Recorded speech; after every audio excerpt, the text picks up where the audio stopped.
Hairspray, au départ, c'est un film de John Waters, réalisateur homosexuel, qui est devenu une comédie musicale sur Broadway, repris par un compositeur homosexuel, repris par deux producteurs homosexuels qui voulaient en faire un film, qui ont demandé à un réalisateur homosexuel, Adam Shankman, chorégraphe de l'épisode musical de Buffy,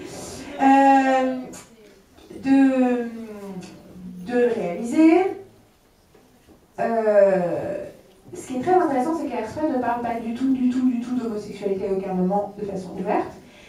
Hairspray, c'est l'histoire d'une gamine qui s'appelle Tracy en 1963, qui est très ronde et qui adore danser, qui rêve de faire partie de la troupe de danseurs de l'émission rock que tout le monde regarde, l'émission locale de Baltimore. Sauf qu'elle est grosse, donc c'est pas possible, et finalement elle se fait remarquer parce qu'elle danse bien. Sauf que dans cette émission-là, à l'époque, en 63, il n'y a que des blancs, et ils ont un jour par mois, ils mettent les noirs. Et en fait, elle aime bien danser avec les noirs, donc elle ne comprend pas, et elle finit par faire la révolution pour que les noirs puissent danser avec eux. Donc déjà, révolution parce qu'elle est grosse, elle ne ressemble pas aux autres filles. Révolution parce qu'elle veut danser avec les noirs alors qu'elle est blanche.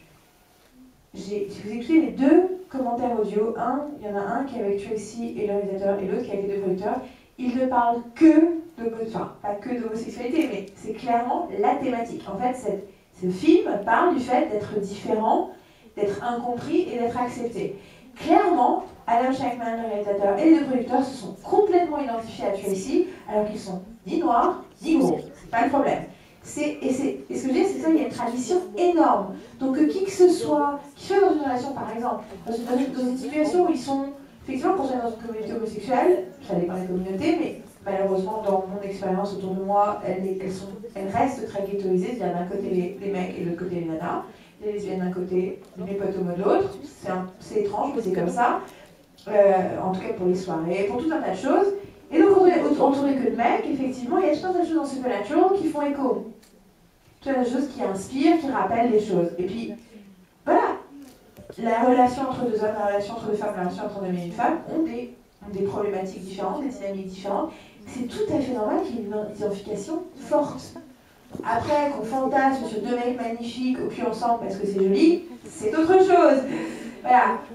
Justement, par rapport à ça, on va avancer. Ce que je voulais juste dire, c'est que voilà, c'est une tradition, c'est normal, ça se fait sur toutes les séries, tous les films, il y a toujours.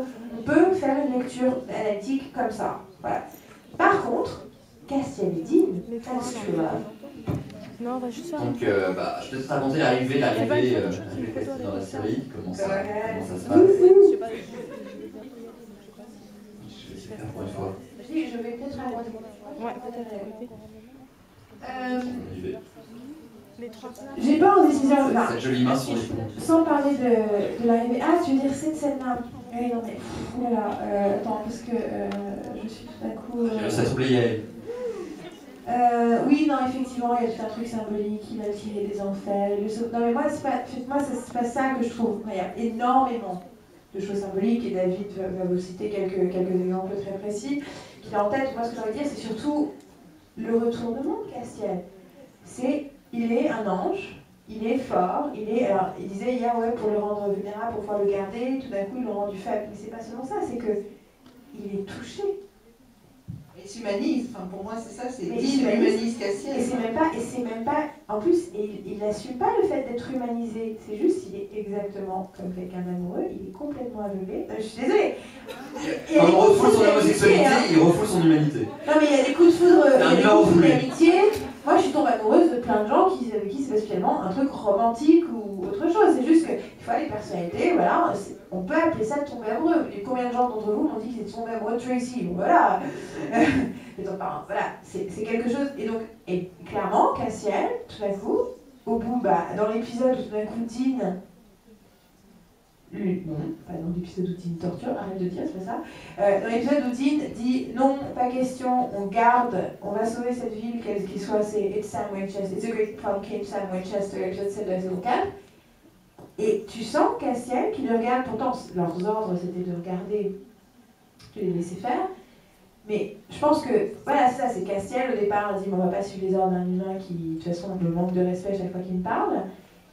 Et tout d'un coup, là, il a trouvé quelque chose, une lumière, il a eu quelque chose, et d'ailleurs, à la fin, ils ont cette scène sur le banc, et après ça, c'est tout le temps, c'est Dean, ça va, mon Dieu, j'essaie de te retrouver, où es-tu dit, comment vas-tu? Enfin, c'est quand même impressionnant et à chaque fois, et en plus à quel point ça fait combien de millénaires que c'est un ange, et à cause de un type, et en plus Sam, pendant longtemps, il dit ouais ok t'es sympa Sam, enfin clairement il n'a pas eu un rapport avec Sam depuis le départ, et à cause de ce type, tout d'un coup il va renoncer petit à petit, puis même quand il est rappelé à l'ordre, puis à la fin en gros il voit Dean en souffrance et il supporte pas.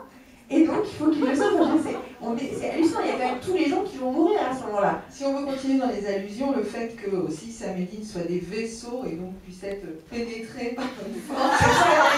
Alors, je suis désolée, mais c'est quand même un peu gay. Oui, non, mais alors, non, je suis désolée. Ça, c'est une interprétation qu'on peut faire sur des milliers de choses. Si on décide d'avoir l'esprit mal tourné, et je parle sexuellement, hein, pas spécialement au niveau homosexuel ou pas homosexuel, je veux dire, le nombre de fois, attention, les frères, le nombre de fois où il y a Sam ou Dean qui dit à l'autre « You're a pain in my ass », je veux pas dire, mais c'est juste, on peut les collectionner parce que c'est tout. Là, je pense que les deux remarques participent à plus au fantasme des fans, justement l'idée que c'est toujours cette idée de tension, de pénétration, qui fait qu'effectivement ça aide. Parce qu'en même temps, c'est partie de la vie, je veux dire, c'est un acte sexuel primitif et donc c'est quelque chose que je veux dire, c'est comme une des membres de notre staff qui fait des études de cinéma qui dit que tous les 2 cours c'est. Et donc là, oui, un symbole phallique. Et c'est vrai, parce que c'est comme ça, parce que tout parle de ça. Tu vois quand on voyait un train qui rentre dans un tunnel. Oui, c'est ça.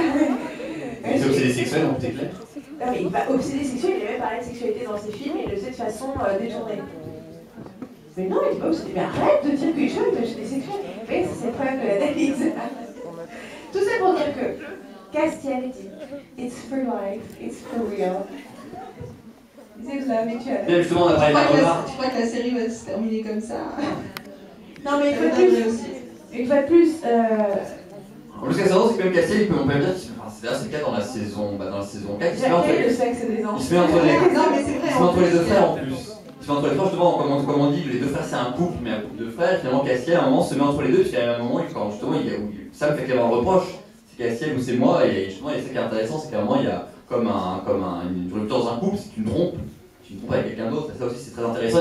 D'ailleurs, c'est encore plus intéressant par rapport à. Il y a un écho dans le final de la saison 5, comment il s'appelle Castiel dort sur le siège arrière, il dit en anglais, il dit quelque chose, enfin moi je le fais en français, il est pas mignon ce petit ange qui dort sur le siège arrière, ce qui est un moment extrêmement doux et qui déjà fait un peu écho à, sur cet épisode plus tôt, quand il disait, t'as fait quelqu'un marié comme ça, on a baisé. Et c'est le dialogue, hein. Got laid, c'est ça. Et c'est intéressant, c'est que justement Sam le reprend de façon contraire, il le met terre à terre, presque on dirait la jalousie. Oui, mais les anges ne dorment pas de toute façon. Alors, en plus, il contraint très terre à terre, du genre, pour dire, c'est ironique, le pauvre, de toute façon, c'est plus un ange, donc, et surtout, voilà, on revient à la réalité, on a autre chose à faire. Alors, comme Dean est c'est un des rares moments du final, enfin, dans du film où Dean dit ça avec le joue, et Jensen le joue avec une vraie douceur. Quand il dit We've got laid, effectivement, il y a beaucoup de sarcasme. Il fait le clin d'œil, c'est même filmé avec un plan assez loin, justement, pour prendre la distance, c'est filmé en gros plan. Il y a une vraie distance dans la façon de filmer et dans la façon de jouer. Alors que là, au contraire, pour une fois, il y a un plan assez rapproché, une lumière très douce, et il dit une musique assez, ou même peut-être juste des sons assez doux, et il dit ça avec une vraie douceur. Look at this little angel, c'est quelque chose comme ça. Alors, comment tu analyses